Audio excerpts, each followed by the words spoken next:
तो हज़रत आदम आए, आकर के कहा कि आखिरी नबी आएंगे, और उनके बाद हज़रत शीस आए, हज़रत नूह आए। 1,24,000 या 2,24,000 कमोबेश अम्बिया इकराम रसूलान इज़ाम इस दुनिया में तशरीफ़ लाए, और हर एक यही खुशखबरी देता हुआ आया कि आखिरी नबी आएंगे। और आज हम यहाँ बैठ कर के कह रहे हैं कि नबी आ गए। बेशक ज़मीं की बहारों, फलक के नज़ारों, सबीदे मनाओ हुजूर आ गए। सुभान अल्लाह। जब मेरे आका आए तो हर चीज़ खुशी मना रही थी, और अल्लाह ने किस तरीके से अपने महबूब को मबूस फरमाया कि अल्लाह ने हर तरीके की रोशनी की अपने महबूब की खातिर। तो प्यारे आका की मीलाद की खातिर ये रोशनी करना, ये झंडियाँ लगाना, तो रोशनी करना ये अल्लाह पाक की सुन्नत है, अल्लाह का तरीक़ा है। और प्यारे आका के मीलाद पर झंडियाँ लगाना ये हज़रत जिब्रील की सुन्नत। बेशक सुभान अल्लाह। मेरे आका की शान क्या है, मोहब्बतों के साथ समात फरमाएं, मचल के बोलें सुभान अल्लाह। हज़रत आमिना फरमाती हैं कि जब मेरा प्यारा सोना, मेरा लाल जब दुनिया में आ रहा था तो उसकी शान ये थी। हज़रत आमिना फरमाती हैं काना मख्तूनन, कि हर बच्चा जब दुनिया में आता है तो वो खतना शुदा नहीं हुआ करता है, उसकी खतना नहीं हुआ करती है, पहले ही से वो खतना शुदा नहीं होता है। लेकिन प्यारे आका की प्यारी अम्मी हज़रत आमिना फरमाती हैं कि जब मेरा बेटा दुनिया में आया काना मख्तूनन, तो वो खतना शुदा दुनिया में। सुभान अल्लाह, सुभान अल्लाह, माशाअल्लाह। हर बच्चा खतना शुदा नहीं आता, लेकिन मेरे आका आए तो खतना शुदा आए। और हज़रत आमिना फरमाती हैं कि मैं ये चाहती थी, मेरा इरादा ये था कि जब मेरा सोना आएगा, जब मेरा बेटा आएगा, मेरा लाल आएगा, मैं आका का मीलाद बयान करने लगा हूँ। हज़रत आमिना फरमाती हैं कि मेरा इरादा ये था कि जब मेरा सोना आएगा तो मैं उसकी आँखों में सुरमा लगाऊंगी, मैं उसे संवारूंगी। लेकिन कुदरत का क्या कहना, अल्लाह की ज़ात का क्या कहना कि अल्लाह ने अपने महबूब को कैसे मबूस फरमाया है, कि अल्लाह अपने महबूब से कितना प्यार फरमाता है। हज़रत आमिना का इरादा ये था कि आँखों में सुरमा लगाया जाए। अल्लाह ने अपने नबी को जब मबूस फरमाया तो मेरे आका खतना शुदा थे और आँखों में सुरमा लगा। सुभान अल्लाह, सुभान अल्लाह, माशाअल्लाह। मेरे आका खतना शुदा भी जी, आंखों में सुरमा भी लगा हुआ है। और हज़रत आमिना फरमाती हैं काना साजिदन, मेरा बेटा जब आया ना तो सबसे पहले उसने रब की बारगाह में सजदा फरमाया। सुभान अल्लाह, सुभान अल्लाह। पहले मेरे बेटे ने सजदा किया और रब की हम्द बयान की, और हम्द बयान करने के बाद मेरे बेटे ने जो अल्फाज कहे थे वो उम्मत की खातिर कहे थे, रब्बी हबली उम्मती। मेरे आका दुनिया में आए हैं और अभी पहला दिन है, अभी विलादत हुई है, मेरे आका ने सजदा फरमाया है और दुनिया वालों को बताया है कि दुनिया वालों देख लो, अगर किसी के यहाँ बच्चे की विलादत हुआ करती है तो उसकी माँ भी नापाक हो जाया करती है, बच्चा भी नापाक हुआ करता है, और जिस जगह पर विलादत हुआ करती है वो जगह भी नापाक हो जाया करती है। लेकिन मेरे आका की शान ये है, जिस नबी का हम कलमा पढ़ते हैं, ए सुन्नी भाइयों सुनो, मेरे नबी की शान क्या है कि मेरे आका जब दुनिया में आए हैं तो दुनिया वालों को दर्स दे रहे हैं, दुनिया वालों को बता रहे हैं, ए दुनिया वालों सुन लो, मैं दुनिया में आया हूँ, मैं अल्लाह का आखिरी नबी हूँ, और अल्लाह का मैं इतना महबूब हूँ कि मैं दुनिया में आया हूँ। सब बच्चे आया करते हैं, माँ भी नापाक हो जाया करती है, बेटा भी नापाक हो जाया करता है, जमीन भी नापाक हो जाती है, लेकिन मेरे आका ने सजदा करके दुनिया को ये बता दिया है कि दुनिया वालों सुन लो, अगरचे मैं अभी पैदा हुआ हूँ, मेरी माँ ने मुझे अभी जना है, लेकिन देख लो मैं भी पाक हूँ, मेरी माँ भी पाक है, और जिस जगह मैं सजदा कर रहा हूँ अल्लाह ने उस जगह को भी पाक बना। सुभान अल्लाह। नारे तकबीर, नारे रिसालत, मसलके आला हजरत, सरकार की आमद, दिलदार की आमद, प्यारे की आमद, नारे तकबीर, नारे रिसालत। हज़रत आमिना फरमाती हैं कि मेरे बेटे ने सजदा किया और सजदे में रब की हम्द बयान की और रब से अर्ज की, मौला मेरी उम्मत को मेरे हवाले कर दे, मौला मेरी उम्मत को बख्श दे, मौला मेरी उम्मत की बख्शिश फरमा दे।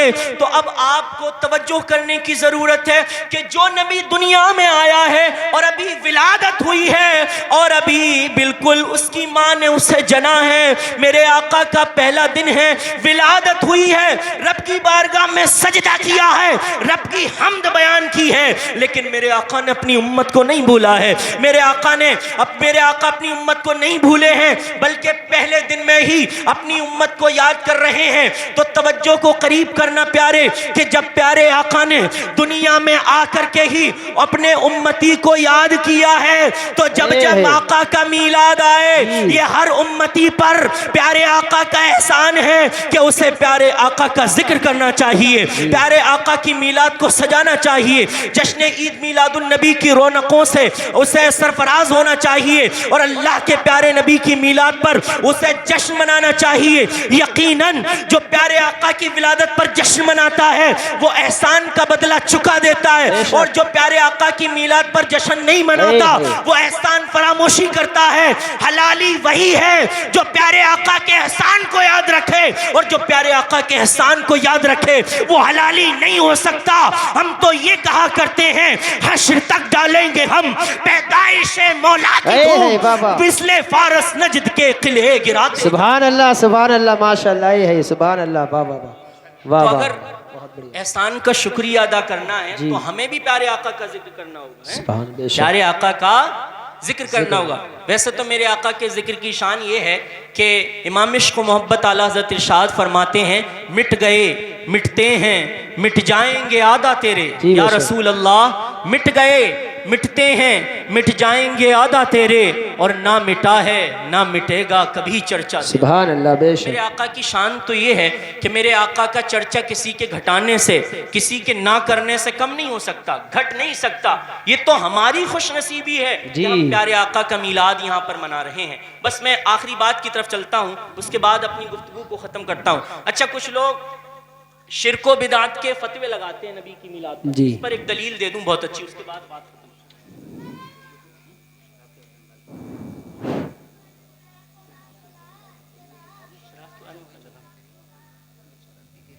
ना ना ना, तो मैं बस आखिरी बात बताता चलूं, मोहब्बतों से बोले सुभान अल्लाह, सुभान अल्लाह।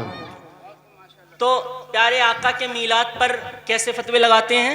कोई बिदअत कहता है, कोई शिर्क कहता है। अच्छा, शिर्क तो ये हो नहीं सकता, सिर्फ एक अकली दलील आप अपने जहनों को करीब करें और मोहब्बतों के साथ समात फरमाएं, क्योंकि मीलाद मनाया ही उसी का जाता है जो रब ना हो। मीलाद किसका मनाया जाता है? जो रब ना हो, जी बेशक, जो पैदा हुआ हो, मीलाद उसी का मनाया जाता है। अगर ये मान लिया जाए कि मीलाद मनाना शिर्क है, तो फिर ये लाजिम आएगा कि अल्लाह भी पैदा हुआ है? अल्लाह पैदा नहीं हुआ है, अल्लाह तो पहले से है, अल्लाह तो हमेशा से है और हमेशा रहेगा। तो मीलाद मनाया ही उसी का जाता है कि जो पैदा हुआ हो, जो रब ना हो, जो खुदा ना हो। तो अगर हम मीलाद मना रहे हैं तो हम अल्लाह की तौहीद का इकरार कर रहे हैं, अल्लाह की तौहीद का इकरार कर रहे हैं, ताकि कोई शक व शुबा ना हो कि हम प्यारे आका को खुदा मानते हैं। इसी वजह से हम मीलाद मनाया करते हैं, ताकि ये इम्तियाज हो जाए कि मैं मानता हूँ ए अक्ल वालों, मेरा मोहम्मद खुदा नहीं है, मगर दिलों में ये नक्श कर लो कि वो खुदा से जुदा नहीं है। सुभान अल्लाह, मेरे आका खुदा नहीं है, इसी वजह से तो हम मीलाद मनाया करते हैं। तो शिर्क के फतवे तो कम लोग लगाते हैं, ज्यादातर फतवे जो लगते हैं बिदात के लगा करते हैं, बिदात के फतवे। और ऐसा ऐसा जाहिल अहमक फतवा लगाता है, ऐसा ऐसा जाहिल प्यारे आका की विलादत के जश्न को, प्यारे आका के मीलाद को बिदात कहा करता है, कि जिसे इस्तिंजे का पता ना हो, जो इस्तिंजे का तरीका ना जानता हो, जिसने मदरसे की सूरत ना देखी हो, ऐसा ऐसा बड़े धड़ल्ले के साथ कहा जाता है कि प्यारे आका का मीलाद सजाना बिदात है, प्यारे आका की विलादत का जुलूस निकालना बिदात है। बिदात किसे कहते हैं? आसान लफ्ज़ों में यूँ समझें, बिदात अगर इसका लफ्ज़ी माना देखा जाए तो किसी चीज़ का नया आगाज़ किया जाए, इसे बिदात कहा जाता है। किसी चीज़ को नए तरीके से शुरू करना, किसी नई चीज़ को शुरू करना, ये लफ्ज़ी माना है। और इस्तिलाही माने की तरफ अगर जाएं, शरीयती माना, शरई माना इसका देखें तो मतलब ये है कि वो चीज़ जो प्यारे आका के ज़ाहिरी ज़माने में ना हो, बाद में उस चीज़ का ईजाद कर लिया गया हो, बाद में उस चीज़ का रिवाज पड़ गया हो, तो ऐसी चीज़ को बिदात कहा करते हैं। लेकिन कुछ लोग कुल्लू बिदातिन दलाला, ये हदीस पाक का टुकड़ा पढ़ते हैं और कहा करते हैं कि हर बिदात ये गुमराही है, हर बिदात ये गुमराह करने वाली है। लेकिन मैं उन लोगों से सवाल करता हूँ, उन्हें चैलेंज करता हूँ कि अगर हर चीज़ को बिदात मान लिया जाए जो नबी के ज़ाहिरी ज़माने में ना हो, तो बहुत सारी चीज़ें ऐसी हैं कि जिनका गुमराही होना लाजिम आएगा, जिनका गुमराही होना लाजिम आएगा। जैसे हम आजकल मोटरसाइकिल पर सफ़र करा करते हैं, रेलगाड़ी में सफ़र किया करते हैं। आज मदरसों में इल्म नौह पढ़ाया जाता है, इल्म सर्फ पढ़ाया जाता है, अरबी के कवायद पढ़ाए जाते हैं। क्या नबी के ज़माने में अरबी के कवायद पढ़ाए जाते थे? मैं उन बदअकीदों से पूछना चाहता हूँ जो अपने मदरसों में बैठ करके इल्म नौह पढ़ाया करते हैं, इल्म सर्फ पढ़ाया करते हैं। अल्हम्दुलिल्लाह अहले सुन्नत वल जमात के मदरसों में भी ये तालीम दी जाती है। लेकिन मेरा सवाल उन बदअकीदों से है जो हर वो चीज़ जो नबी के ज़ाहिरी ज़माने में ना हो उसे गुमराही और बिदात कहा करते हैं और हदीस पाक का टुकड़ा पेश करते हैं, कुल्लू बिदातिन दलाला, कि हर बिदात गुमराही है, हर बिदात गुमराही की तरफ ले जाने वाली है। ज़रा जहनों को करीब करना कि हर वो चीज़ जो नबी के ज़माने में ना हो, अगर उसे गुमराही मान लिया जाए, उसे दलालत मान लिया जाए, तो आज हम अगर जो साइकिल पर सफ़र कर रहे हैं ये भी गुमराही हो जाएगा। आज हमारे मदरसों में तरह तरह के फ़नून पढ़ाए जा रहे हैं, ये भी गुमराही हो जाएगा, ये भी नाजायज़ हो जाएगा। आज हम अपने बच्चों को कॉलेजों में पढ़ाया करते हैं, आज हम अपने बच्चों को स्कूलों से तालीम दिलाया करते हैं। क्या नबी के ज़माने में कॉलेज हुआ करते थे? क्या नबी के ज़माने में यूनिवर्सिटीज़ हुआ करती थी? नहीं, प्यारे आका के ज़माने में तो कुरान का दर्स हुआ करता था, प्यारे आका के ज़ाहिरी ज़माने में तो हदीसों का दर्स हुआ करता था। प्यारे आका अपनी सुन्नतों की सीरत सहाबा को बताया करते थे। ये प्यारे आका का मदरसा था, प्यारे आका के ज़ाहिरी ज़माने का मदरसा था। तो अगर ये माना जाए कि हर वो चीज़ जो नबी के ज़ाहिरी ज़माने में ना हो वो बिदात है, नाजायज़ है, तो फिर हमारा अपने बच्चों को स्कूलों में पढ़ाना भी नाजायज़ हो जाएगा, हमारा मोटरसाइकिल पर सफ़र करना भी नाजायज़ हो जाएगा, हमारा प्लेन में उड़ना भी नाजायज़ हो जाएगा। आज हमारी शादियां मैरिज हाल में हुआ करती हैं। अगर ये माना जाए कि हर वो चीज़ जो नबी के ज़ाहिरी ज़माने में ना हो, हर वो चीज़ जो नबी के ज़ाहिरी ज़माने में ना हो वो गुमराही है, वो बिदात है, तो मैरिज हाल में शादी करना भी नाजायज़ और हराम हो जाएगा। अगर फतवा लगाना है बदअकीदा तो हर चीज़ पर लगा। नबी के मीलाद से ही तुझको चिढ़ क्यों है? नबी की विलादत के जश्न से ही तुझको चिढ़ क्यों है? अगर तुझे फतवा लगाना है तो हर चीज़ पर लगाना होगा। इसी वजह से उलमाए अहले सुन्नत ने, फुक़हा ने इसकी सराहत फरमाई है कि बदअकीदो सुनो, बिदात की सिर्फ एक किस्म नहीं बल्कि बिदात की 3 किस्में हैं। कुछ बिदातें ऐसी होती हैं जिनके करने पर अल्लाह सवाब अता करता है, कुछ बिदातें ऐसी हुआ करती हैं कि जिनके करने पर न सवाब मिला करता है न गुनाह लिखा जाता है, और कुछ बिदातें वाकई ऐसी बिदातें हुआ करती हैं कि जिनके करने पर गुनाह लिखा जाता है, जिनके करने पर नाजायज़ का फतवा लगाया जाता है, जिनके करने पर बसा औकात उन्हें हराम भी कहा जाता है। बिदात की 3 किस्में निकल करके आती हैं। एक है बिदाते हसना, जो अच्छी बिदात है, जो अच्छी बिदात है, बिदाते हसना। और मिशकात शरीफ की हदीस पाक है, मुस्लिम शरीफ के हवाले से अल्लामा खतीब तबरेज़ी ने मिशकात शरीफ में मुस्लिम शरीफ की हदीस नकल की है। आप इरशाद फरमाते हैं, मुस्लिम शरीफ की हदीस पाक है, मैं मफ़हूम बताना चाहता हूँ। प्यारे आका से रावी रिवायत करते हैं कि प्यारे आका ने इरशाद फरमाया कि कोई बंदा अगर किसी अच्छे काम को दुनिया में राइज करता है तो उस काम का उसे भी सवाब मिलता है, और उसके बाद आने वाले जो उस काम को किया करते हैं तो उन बंदों को भी उसका सवाब मिला करता है, और जितने लोग उस पर अमल करते हैं उन सारे अमल करने का सवाब उस बंदे को मिला करता है जिस बंदे ने उस काम को ईजाद किया है। अब इसी के ही खिलाफ, इसी के ही अपोजिट अगर कोई किसी गंदे काम को रिवाज कर दे, अगर कोई डीजे बजाने को रिवाज कर दे, अगर कोई मुहर्रम के साथ डीजे बजाने को जायज करार दे दे, तो जिस तरीके से जिसने डीजे को जायज करार दिया है, जिसने गाने बजाने को जायज करार दिया है, उसके नामाए आमाल में भी गुनाह लिखा जाएगा। जो डीजे पर झूम रहे हैं, नाच गाना कर रहे हैं, हरामकारी अय्याशी कर रहे हैं, उनके नामाए आमाल में भी गुनाह लिखा जाएगा। और जिसने डीजे का रिवाज किया है, उसके नामाए आमाल में जितने लोगों ने डांस किया है, सबका गुनाह उसके नामाए आमाल में लिखा जाएगा। तो अब आप समझ चुके होंगे कि एक बिदाते हसना है, अच्छी बिदात है कि अगर उसे राइज कर लिया जाए तो बंदे को सवाब मिलता है, और उसके बाद जो अमल करते हैं उनका सवाब भी उसे मिला करता है, और अमल करने वालों के सवाब में कोई कमी नहीं होती है। ये बिदाते हसना है। और एक बिदाते मुबाहा हुआ करती है। बिदाते मुबाहा किसे कहते हैं? ऐसी बिदात कि जिसके करने पर ना कोई सवाब हो, जिसके करने पर ना कोई गुनाह हो। जैसे आज हम मोटरसाइकिल चलाया करते हैं, नबी के ज़माने में मोटरसाइकिल नहीं थी, लिहाजा इसे बिदात कहा जाएगा, लेकिन बिदाते मुबाहा कहा जाएगा, इसको नाजायज़ और हराम नहीं कहा जाएगा। साइकिल चलाना ये बिदात है, प्यारे आका के ज़माने में नहीं थी, लेकिन इसे हराम नहीं कह सकते, इसे मुबाह कहा जाएगा, इसे बिदाते मुबाहा कहा जाएगा। आज हम अपने बच्चों को स्कूलों में पढ़ाया करते हैं, यूनिवर्सिटीज़ में पढ़ाया करते हैं, तो इसको भी बिदाते मुबाहा कहा जाएगा, क्योंकि नबी के ज़माने में स्कूल नहीं चला करते थे, नबी के ज़माने में यूनिवर्सिटीज़ नहीं थी, नबी के ज़माने में मैरिज हॉल में शादी नहीं होती थी। तो अगर हर चीज़ को बिदात मान लिया जाए, हर चीज़ को बिदाते सय्या मान लिया जाए, तो हमें तमाम चीज़ों को बंद करना होगा, क्योंकि नाजायज़ और हराम का उन पर फतवा लगेगा। तो एक है बिदाते हसना जो अच्छी बिदात है, जिसके करने पर सवाब मिलता है। एक है बिदाते मुबाहा कि जिसके करने और ना करने पर कोई सवाब या अजाब नहीं मिलेगा। और एक है बिदाते सय्या। सुभान अल्लाह। एक क्या है? बिदाते सय्या।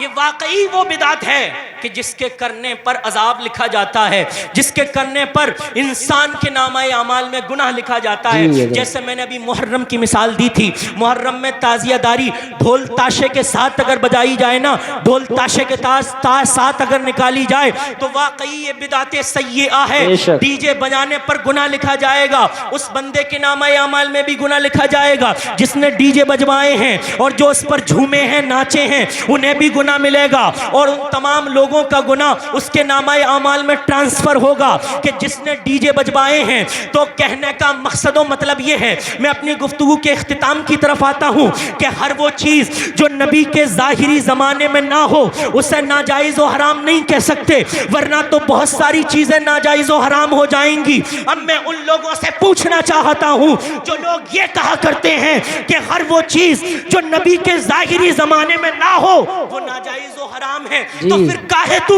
मैरिज हॉल में अपनी बेटी की शादी करता है? क्या नबी के ज़माने में किसी साहबी ने मैरिज हॉल में अपनी बेटी की शादी की थी? अगर फतवा लगाना है तो हर चीज़ पर फतवा लगा, अगर नाजायज़ और हराम कहना है तो हर चीज़ को नाजायज़ और हराम कह। तो पता चला कि हर वो चीज़ जो नबी के ज़ाहिरी ज़माने में ना हो, बाद में उसका रिवाज पड़ा हो, वाकई वो बिदात है। लेकिन हर बिदात गुमराही और नाजायज़ और हराम नहीं। बेशक बेशक, सुभान अल्लाह। गुमराही और नाजायज़ और हराम नहीं है।